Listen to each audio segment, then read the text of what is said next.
I've got two new lenses for two different purposes at basically two different ends of the aperture scale, but for two really, really good reasons. Let's talk about it.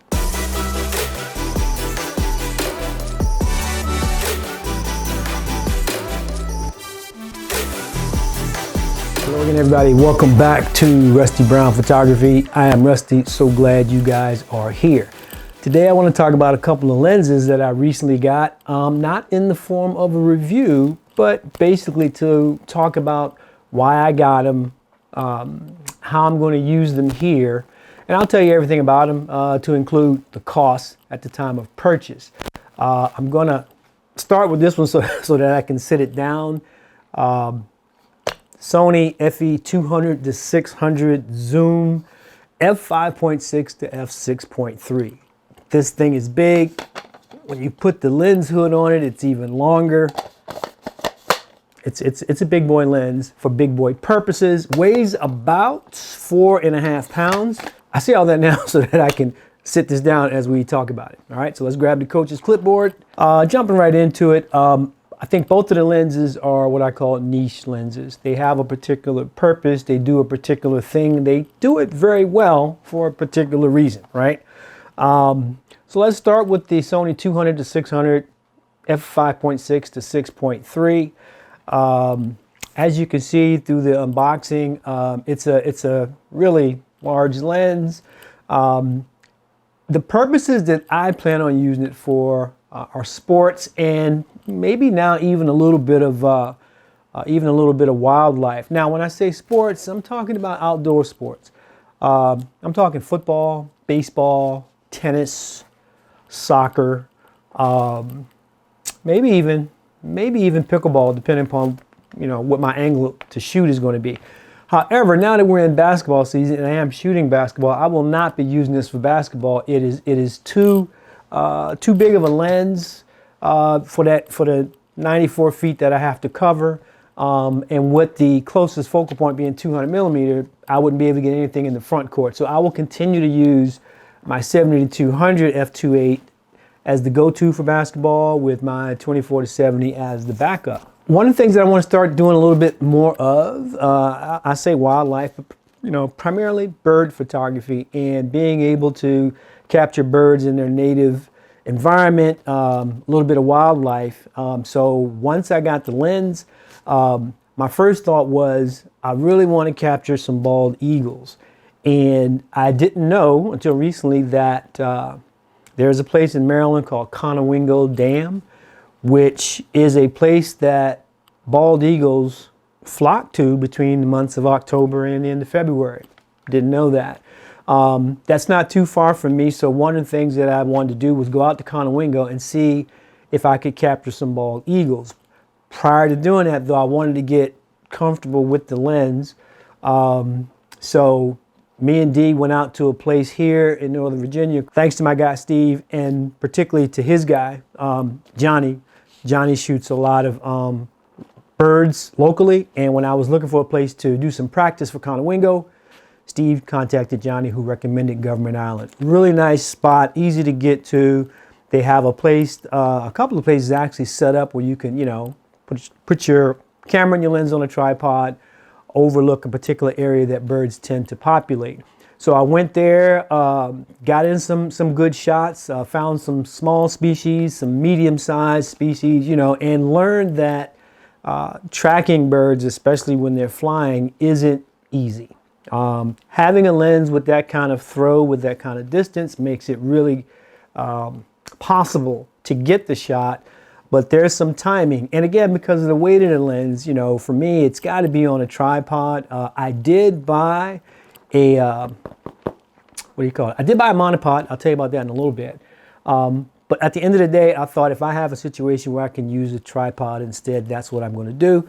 So I took the Vero out to Government Island and got some pretty good shots of some birds. After a couple rounds of that, in terms of practicing there at Government Island, myself and Steve and another buddy of ours, Rick, decided we were going to head out to Conowingo in Maryland. The neat thing about Conowingo, it's a dam, and apparently when the dam turns on the turbines, it causes the water to, you know, bubble up and get sort of kind of rough. But that turbine action underneath the water lifts fish to the top of the water. Eagles come in, you know, and pick off the fish on the top. You got to get there pretty early. So what we ended up doing, I think I left home somewhere around 4:15 in the morning. I've got a pretty, you know, easy drive over to Steve's place, which is about an hour, almost an hour and a half from here. Then Steve, Rick, and I got into his vehicle. We drove out to Conowingo. When we got to Conowingo, there were easily 50, maybe 60 photographers there. It is a very popular place to photograph eagles in their natural environment. And they have different places that you can set up. And some folks set up very close to the water. And they are like shoulder to shoulder to shoulder to shoulder. And they look like synchronized swimmers. Like when they see an eagle going in for a fish, you see everybody moving in sync, you know, to follow them, which is pretty cool. My objective at Conowingo on this particular trip was to catch soaring eagles, you know, I think they're so majestic in the way that they own the skies. You know, it's like they're not tripping, they're not rushed. They hit that little stride and they get at that angle and they're just kind of soaring, is the word that I would use. So for my first trip, or my first attempt at trying to get some eagles, for me, that was what I wanted. And we did okay, but there's a lot of misses. You know, if you talk about the misses that I had at Government Island, the misses that I got at Conowingo were primarily because I wasn't patient enough to wait for the bird to get closer to me. So while I was able to track, and again, the Sony A7R5 has a mode that I could tell it that I want to do birds, and then I could change my tracking sensitivity so that it's extremely sensitive. And that way, when I did catch one, it would put the green square over the eagle's eye, but they're moving in all kinds of directions when they're not soaring. And if it's too far away, it really doesn't matter. And even on a camera like the A7R5, with the amount of detail that I can pull out of a 60 plus megapixel file, you only want to zoom in so far before it just becomes noisy. So we are going to go back out to Conowingo at some point. I'm going to be more patient, let them get a little bit closer. But I was pretty happy with my results.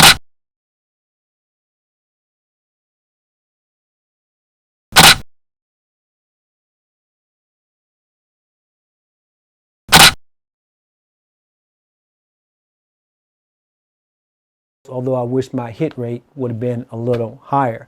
So that's primarily the purpose of this big guy. It is a niche lens, good for long range stuff. I don't have an issue with the 5.6 to 6.3. I don't need f2.8. I'm going to be outdoors when I'm using this. Also, you know, I'm going to probably be at an even tighter when I stop my stuff down to get the soaring that I want anyway on my shots. I'm going to be at a double digit f-stop, you know, whether it's, you know, f11, f16. It's going to be something up there. You know, the probability of me shooting at 5.6 for that distance is slim to none. So let's talk about the price. I paid $1,898 for the lens at B&H. That was $100 off. They had a sale.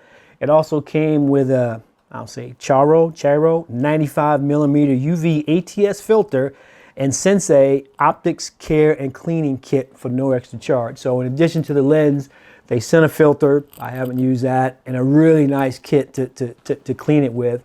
I thought that was pretty cool. Like I say, about 4.5 pounds. It is an older lens, so not anything new. The 200-600 has been out there for a long time. The number one alternative to it is the 400mm prime, which is some stupid price. I'm going to say $13,000, but I'll verify what that is and put it on the screen. I don't need to shoot long that much. For me, coming in under $2,000, hit the sweet spot. Now, speaking of hitting the sweet spot, let's talk about the next lens, which is the Sigma 28-45 f1.8 zoom DGN art lens. Again, it is a 1.8 zoom. It is the only one of its kind that is a 1.8 with that range, 2.8-4.5. 2.8-4.5 is not a big range anyway, but the ability to cover multiple focal lengths normally reserved for primes is really attractive. So let's take a look at that guy.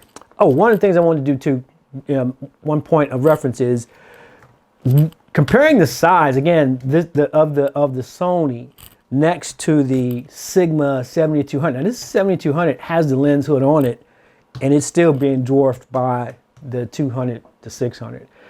Same thing here. I'm going to start talking about this new 2.8-4.5 zoom, but it's bigger than the Sigma 24-70 f2.8 in size, and you know what I mean. That's how big of a lens it is. The primary reason that I want to get this lens is what I would call environmental portraiture. Okay, so what I mean by that is most of the portraits, I shouldn't say most, a lot of the portraits that I've done with my primes, whether it's the 50, 85, or 135, is your typical tight headshot.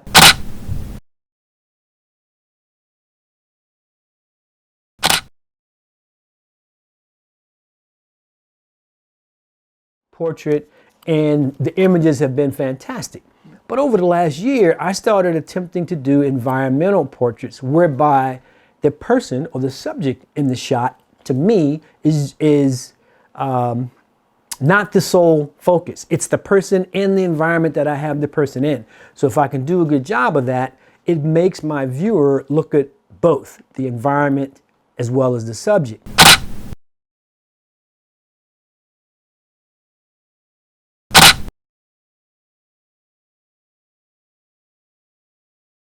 And I can do pretty good with that on the 24-70.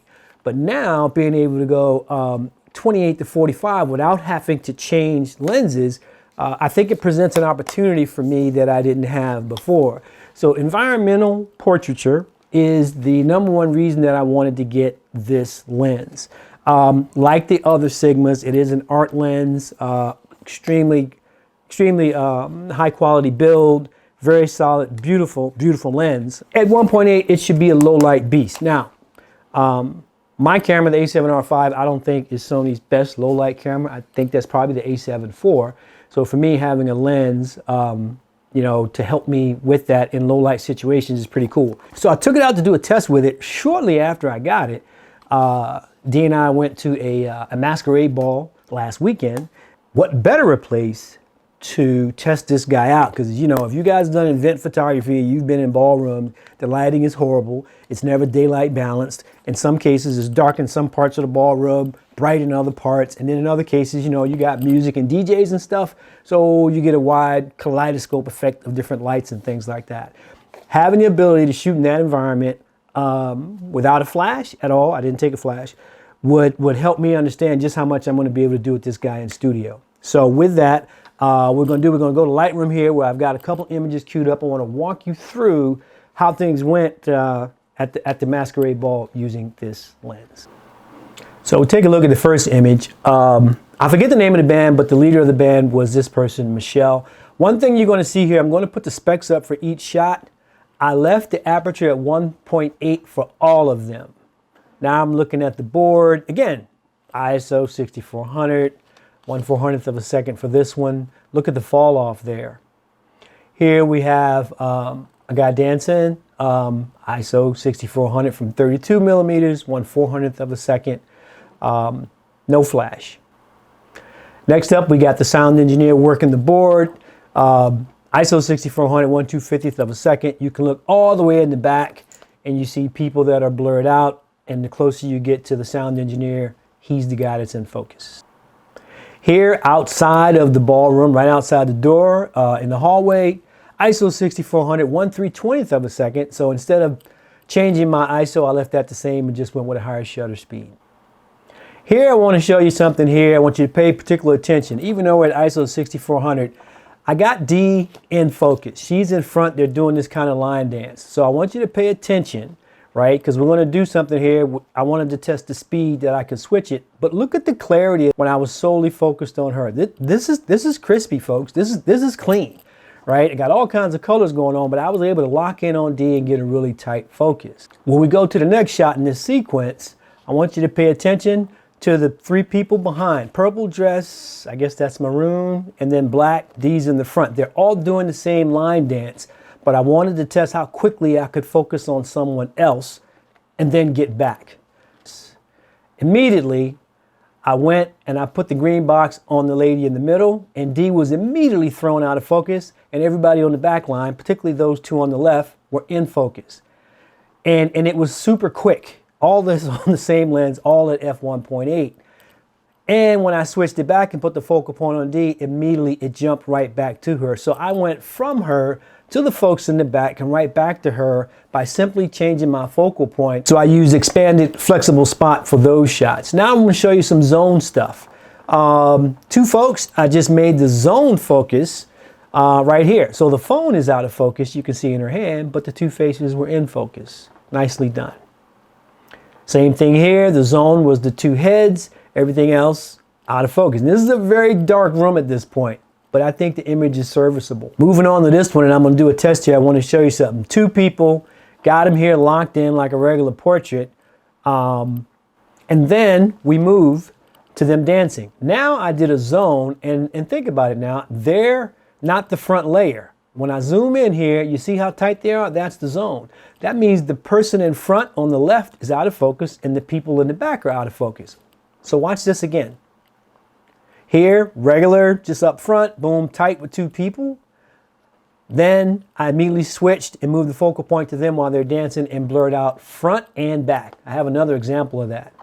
This isn't it. Now this one, I went through and I went back to expanded flexible spot, focused on the lady on the right, and the lady right next to her out of focus.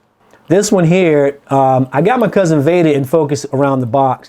Now with her and D dancing, there's no telling what they're laughing about. When those two get together, it's really no telling.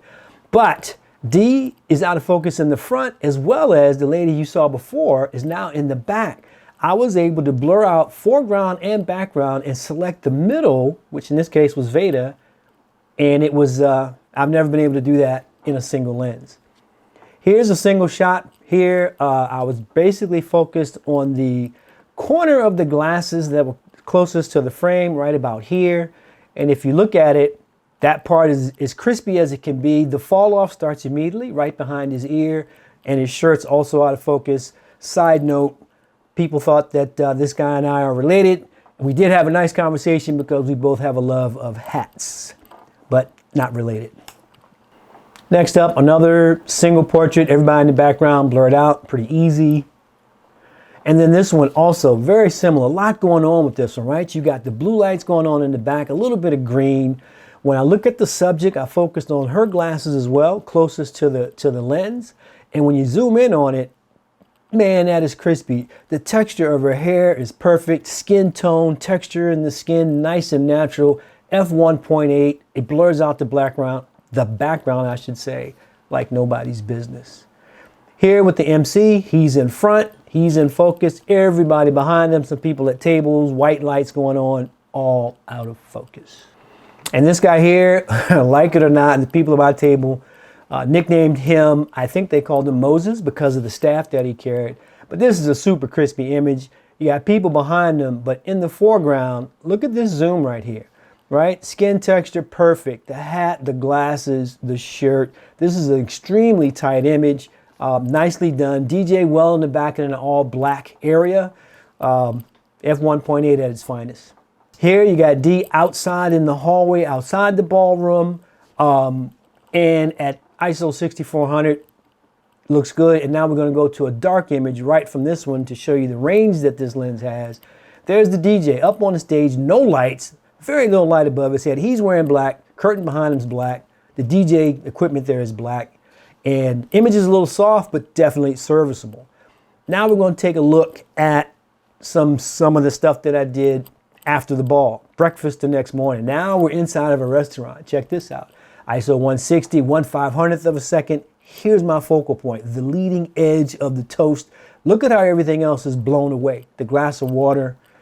It's amazing. When I turn the plate sideways, I'm now focused on the leading edge of the home fries. You can tell that there's pancakes on the left, 1/500th of a second, but you can see D's plate at the other end of the table, totally blurred out. And then lastly, outside on the same day, I've got D at about 30, all right, 31 millimeters, 1/5000th of a second, ISO 160, total separation from the Ford F-150 from the truck, which is crazy. So that gives you an idea of the, the range that this lens has is amazing. Now, there was just times I could probably get some of that same stuff with a 24 or a 35 or even a 50, but I would have to change lenses. Having the ability to not change lenses, to be in with the crowd. You understand what I'm saying? I'm literally in the crowd when we were in the ballroom, and not interrupting people, not putting a bright flash on them, not getting the hot spot that you would get from a flash, still being able to capture them in their natural environment. This will get more use in my world than the Sony 200-600, because if I can do that with nothing, I can't wait to get it in the studio and do some environmental portraiture with this, where I've got strobe set up and I can control the whole environment, yet still get closer to my subject and the environment that the subject is in. So the Sigma 28-45 f1.8 zoom, constant 1.8. The reason it's this big, obviously, is to be able to maintain that f1.8. It takes a bigger lens. Is it heavy? 2 pounds. I want to say 2.1 pounds. Not bad at all. Everything that you saw in the sample shots that I did was 100% freehand. I forgot to talk about the cost. This one I got for $1,100. It sells normally for $1,250, but there was a Black Friday sale again at B&H. It was $150 off. So for $1,100, I really felt that it was a steal. This will not replace my EDC, my 24-70. There's no chance of that. Although I also recently took that lens out to do some Christmas night light photography, and it did really, really well. But the 24-70 is and will continue to be my EDC, everyday carry lens. These two lenses both have one big thing in common that's important to me. They're both zoom lenses, and the zoom is internal on both. So no extension like my 24-70, or like the Sigma long lens. They have a 150-600, very nice. I think that's an f5 to 6.3, not a 5.6. And it starts at 150, so you can actually get closer, but it's telescopic. And when I'm working with a big lens, I just don't want it to extend more than the size of the lens already. So, summary, pretty easy. They're both niche lenses. They're both great for the purposes that they serve, agreed. If you're thinking about wildlife or outdoor sports photography, the longer focal lengths are critically important, and the range of 200-600 will cover almost everything that you're going to have to get in sports. If you're an event photographer or even a studio photographer like me, you'll see the gains with the Sigma 28-45 immediately. The ability to shoot in low light at f1.8 with no flash is a game changer. So that's really it. That's all I have for today. I wanted to introduce those two lenses to you. Both are Sony E-mount full frame lenses. So I'm using both lenses with my A7R5. If you have either one of these lenses, let me know. Or if you're thinking about getting either one of these lenses, let me know. I would like to know, if you have it, how do you use it and what has your experience been like? Or if you've been on the fence and you've been thinking about it like I was, if there's anything that I can do to help you with that decision. I'm telling you again, not a review, but both of them do so far what I think they were meant to do. So that's it. That's all we got time for today. Glad you guys were able to join. Appreciate you taking the time to spend here on Rusty Brown Photography. We look forward to talking to you guys next time. Bye-bye.